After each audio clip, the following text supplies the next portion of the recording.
এক millimole carbon die অক্সাইডে মোট পরমাণুর সংখ্যা কত বলছে। এগুলো অপশান এ, বি এবং সি, ডি, চারটি অপশান রয়েছে।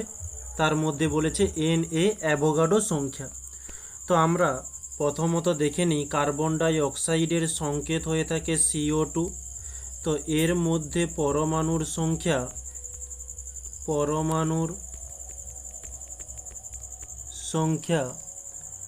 সি একটি রয়েছে এবং ও দুটো, তাই আমরা পেয়ে যাচ্ছি তিনটি।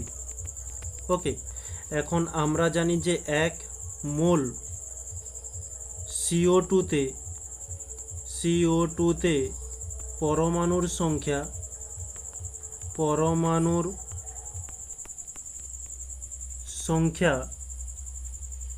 অ্যাভোগাড্রো সংখ্যা NA, যেখানে আমরা 6.022 × 10⁻23 পুট করি।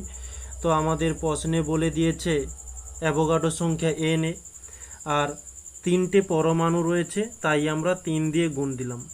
এখন প্রশ্নের মধ্যে বলেছে 1 মিলিমোল, মানে 1 মিলিমোল, বা আমরা একে বলতে পারি 1/1000।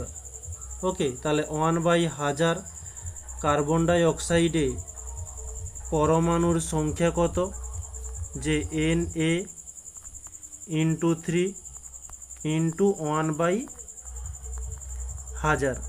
তাহলে এটা যদি আমরা ক্যালকুলেশন করি, তো আমরা উপরে যেটা রয়েছে সেটা আগে লিখে নিতে পারি, যে এই যে 3 গুণ করলে 3Na তো করতেই পারি।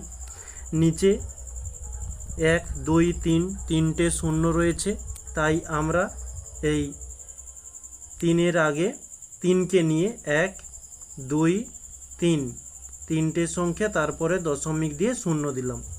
এটি হচ্ছে আমাদের অ্যান্সার। তো আমরা সঠিক অ্যান্সারটি বেছে নেব। আমাদের প্রথম অপশানটি অ্যান্সার হয়ে যাবে।